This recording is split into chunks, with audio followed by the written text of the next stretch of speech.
नमस्कार, न्यूज मंच देख रहे हैं आप और मैं हूं विशाल वैभव। अभी हमारे साथ बात करने के लिए हैं राष्ट्रीय हिंदू शिव भवानी सेना के राष्ट्रीय प्रधान महासचिव प्रवक्ता नरेश महतो, साथ में जो है बिहार सरकार में मंत्री रह चुके और पूर्व विधायक राजेश सिंह हैं। हम इनसे जानते हैं कि चूँकि जिस तरह से बांग्लादेश में इस्कॉन मंदिर पर हमला हुआ, वहाँ के महंत जो है चिन्मय कृष्णा दास की गिरफ्तारी भी हुई, और साथ में जो है लालू प्रसाद यादव जिस तरह से बयान दिए कि ईवीएम से नहीं अब बैलेट पेपर चुनाव होना चाहिए, इसको लेकर क्या कुछ कह रहे हैं, तो आपको सुनवाते हैं दोनों का बयान। बने रहिए न्यूज मंच के साथ। न्यूज मंच के लिए विशाल वैभव, पटना।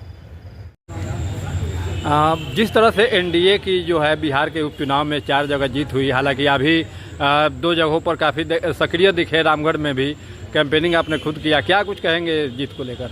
देखिए, इस जीत एनडीए की जीत के लिए माननीय लोकप्रिय हम लोग के प्रधानमंत्री नरेंद्र मोदी जी के और एनडीए की नीतियों की जीत है। इसके लिए मैं विशेष सबसे माननीय मोदी जी से लेकर के और विशेष रूप से एनडीए गवर्नमेंट को माननीय मुख्यमंत्री जी और प्रदेश अध्यक्ष जो हमारे उनके कुशल नेतृत्व में दोनों हमारे डिप्टी सीएम और पार्टी के सभी वरिष्ठ नेताओं और कार्यकर्ताओं एक बूथ स्तर से हमारे पन्ना प्रमुख से लेकर के सारे लोगों के सामूहिक प्रयास का जो देन है, और भारतीय जनता पार्टी जिस तरह से जनमानस में अपना छाप छोड़ी है बिहार के लोगों को, इसके लिए मैं इन लोगों के साथ सैल्यूट करता हूँ, बधाई देता हूँ।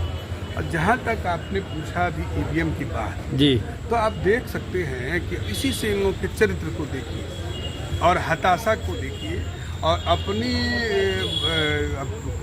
कहू संबंध तो होगा कि अपने कुकर्मों को छुपाना, अन्यथा मत मेरे शब्दों के लीजिएगा, मैं शब्द नहीं बोलना चाहता, लेकिन इतना जरूर कहना चाहूँगा कि अपनी कमियों को छुपाने के लिए, और जब लोकसभा में ईवीएम ठीक था, झारखंड में ईवीएम ठीक था, और इस तरह से अपनी कमियों को छुपाने के लिए ये लोग कभी भी कोई आरोप लगा सकते हैं जिनका अब इनके लिए कुछ भी नहीं कहा जा सकता। अब तो राजद सुप्रीमो लालू प्रसाद यादव ने भी मांग कर दिया कि बैलेट पेपर से चुनाव होना चाहिए, ईवीएम से चुनाव कहेंगे। अब उनके बारे में तो कहना और मुश्किल काम, वो कब क्या कह देंगे इसका तो और कोई गारंटी नहीं है। पहले अपना ना देखें क्या कर रहा है। पूरी तरह से इस देश के चुनाव आयोग को धन्यवाद है, और ये सारी प्रक्रियाएं सब अब ठीक चल रही हैं, और इतना बढ़िया आखिर जहां दूसरे लोग कहीं अगर विपक्ष या कोई और जीतता है वहां ये क्यों नहीं कहते। बांग्लादेश में भी जिस तरह से इस्कॉन मंदिर को लेके जो हुआ है, हमला हुआ है, इसको लेके क्या कुछ कहेंगे? ये सबसे बड़े पूरे ये विश्व के लिए चैलेंज का विषय है, और इन लोगों के लिए जो लोग पूछिए, जो लोग भी कह रहे हैं कि अभी जहाँ कहीं अगर जीते हुए हैं तो वहाँ ईवीएम खराब नहीं है। एक आदमी किसी का बयान आया जिस इस्कॉन ने, आपको पता है कि प्रभुपाद जी जब थे उस समय किस तरह से बंगाल में जब दुर्गम स्थिति थी बंगाल में, तो कितने लंबे समय तक पूरे बंगाल के लोगों को, और लंबे समय तक उन्होंने भोजन तक की कमी थी उसको तक उन्होंने पूरे विश्व से चंदा लेकर के पूरा करा कर काम किया था। और सनातन संस्कृति को, हमारी भारत की संस्कृति को, और किस तरह से पूरे विश्व में इस्कॉन ने जो फैलाया है, और इस पर भारत के पूरी सनातन व्यवस्था पर हमला है, इसके लिए एक शब्द इन लोगों को नहीं मिल रहा है। और पूरे विश्व भर को इससे चिंतित होना चाहिए कि जो दुनिया के अंदर जो कट्टरवाद है, जिस तरह से आतंकी गतिविधियां पूरी दुनिया के लिए जो खतरे का विषय है, उन पर अंकुश कैसे लगाया जा सकता है, ये पूरे विश्व के लोकतंत्र के लिए ये सबसे बड़ी चैलेंज का विषय है। इस्कॉन का घटना और बांग्लादेश की स्थिति, इसी तरह से कश्मीर के अंदर हम लोग देखे हैं कि कश्मीर के लोगों के साथ किस तरह की घटनाएं है, उस समय भी कोई बोलने वाला नहीं था, और न ही कहीं मीडिया में कहीं कुछ आ रहा था। तो इन लोगों का तो चरित्र वही रहा है, सिर्फ वोट बैंक के लिए, न इनके लिए राष्ट्र है, न कोई सनातन के लोग हैं, सिर्फ इनको वोट बैंक से लेना चाहिए। एक आखिरी सवाल होगा, कल आप हालांकि विधानसभा में भी थे, और कल सदन में जिस तरह से देखा गया विपक्ष के द्वारा, खासकर विधायक भाई वीरेंद्र के द्वारा, उन्होंने मुख्यमंत्री के कुर्सी के पास वो चले गए, हालांकि अध्यक्ष गुस्सा भी हुए।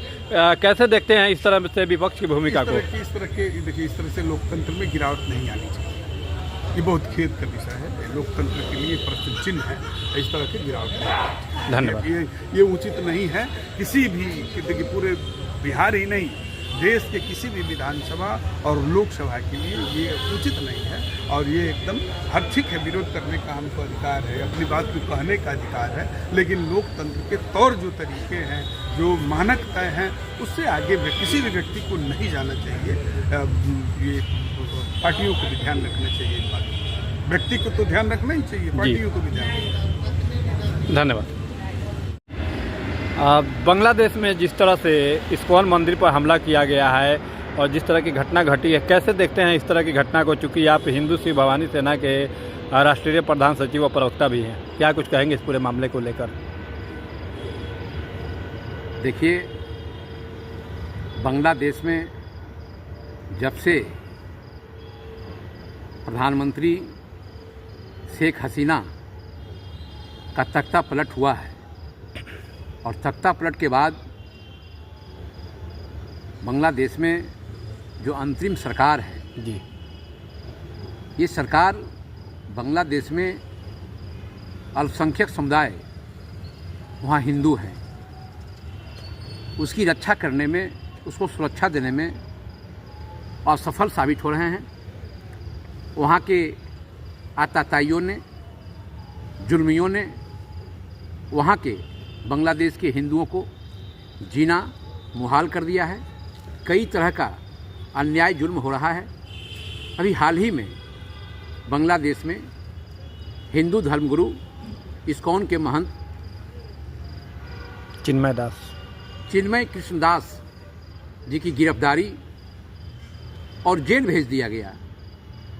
इस कार्रवाई की मैं निंदा करता हूं और आक्रोश व्यक्त करते हुए मैं देश के लोकप्रिय प्रधानमंत्री आदरणीय श्री नरेंद्र मोदी जी सिर्फ भारत के ही प्रधानमंत्री नहीं हैं, बल्कि पूरी दुनिया में वैश्विक नेता के रूप में हमारे प्रधानमंत्री श्री नरेंद्र मोदी जी की पहचान है। दुनिया के 19 देशों ने अपने देश का सर्वोच्च सम्मान दिया है। इसलिए मैं अपने प्रधानमंत्री जी से बांग्लादेश के मामले में हस्तक्षेप करने की मांग करता हूं। जहां तक कि भारत सरकार के केंद्रीय मंत्री माननीय गिरिराज सिंह जी ने भी बांग्लादेश में हिंदुओं के साथ में जो घटना हो रहा है उस पर संयुक्त राष्ट्र को हस्तक्षेप करने की मांग किए हैं। मैं कहना चाहता हूं कि अमेरिका में जब चुनाव हो रहा था, वहां के राष्ट्रपति डोनाल्ड ट्रंप जी ने वहां के हिंदुओं को कहा था कि आप हमें समर्थन दीजिए, मैं पूरी दुनिया में हिंदुओं की रक्षा सुरक्षा करूंगा। तो मैं कहना चाहता हूं डोनाल्ड ट्रंप जी को, बांग्लादेश में और कनाडा में जिस हिसाब से हिंदुओं के पूजा स्थलों को तोड़ा जा रहा है, नुकसान पहुंचाया जा रहा है, इसमें निश्चित तौर से अंतर्राष्ट्रीय जो मंच है इस मामले में हस्तक्षेप करना चाहिए। मैं बधाई देना चाहता हूं पश्चिम बंगाल के मुख्यमंत्री सुश्री ममता बनर्जी जी को। उन्होंने भी आज प्रिंट मीडिया के माध्यम से कहा है कि बांग्लादेश में जो हो रहा है उससे मैं दुखी हूं और इस मामले में केंद्र सरकार का, भारत सरकार का जो भी फैसला होगा, पश्चिम बंगाल सरकार उसका समर्थन करेगा, उसके पक्ष में रहेगा। तो ये बांग्लादेश का मामला बहुत ही चिंताजनक है। वहाँ हिंदुओं के साथ में अन्याय, शोषण, जुल्म हो रहा है। वहाँ के बहु बेटियों के साथ में जुल्म हो रहा है। इसलिए देश के लोकप्रिय प्रधानमंत्री पूरे दुनिया की बात करते हैं, पूरे दुनिया में मानवता को परिवार मानते हैं। तो निश्चित तौर से बांग्लादेश में भी जो हमारे भाई बहन रह रहे हैं, जिनके साथ में जुल्म हो रहा है, इस मामले में प्रधानमंत्री जी को हस्तक्षेप करना चाहिए। एक आखिरी सवाल होगा, राजनीति से जुड़ा हुआ सवाल है। चूँकि बीजेपी के भी, आप बीजेपी में भी वरिष्ठ नेता हैं। आज राजद सुप्रीमो लालू प्रसाद यादव दिल्ली पहुंचे हैं और दिल्ली पहुंचते उन्होंने बयान दिया है कि चुनाव जो है अब ईवीएम से नहीं बैलेट पेपर से होना चाहिए। कैसे देखते हैं इस तरह के बयान को? देखिए, राष्ट्रीय जनता दल के सुप्रीमो लालू प्रसाद यादव जी पुरानी बात कह रहे हैं। और रही बात ईवीएम का, तो ईवीएम कई राज्यों में पारदर्शी चुनाव कराया है और जहां पारदर्शी चुनाव कराया है, जहां भारतीय जनता पार्टी बहुमत में नहीं आया है, क्या वहां क्या हो गया? इसलिए ये पुरानी बात है। हिंदुस्तान का आम आवाम आधुनिक भारत की ओर बढ़ रहा है और पूरा देश डिजिटल हो चुका है। देश के लोकप्रिय प्रधानमंत्री श्री नरेंद्र मोदी जी के नेतृत्व में। इसलिए ईवीएम पर सवाल उठाना और पुराने बैलेट पेपर पर आना ये हास्य वाली बात है, ये मिथ्या बात है, कहीं इसमें कहीं कोई सच्चाई नहीं है। अब जो चल रहा है, अब पूरा दुनिया ईवीएम मशीन से करा रहा है चुनाव, इसलिए भारत में जो हो रहा है अब पुरानी पद्धति पर लौटना संभव नहीं है। धन्यवाद।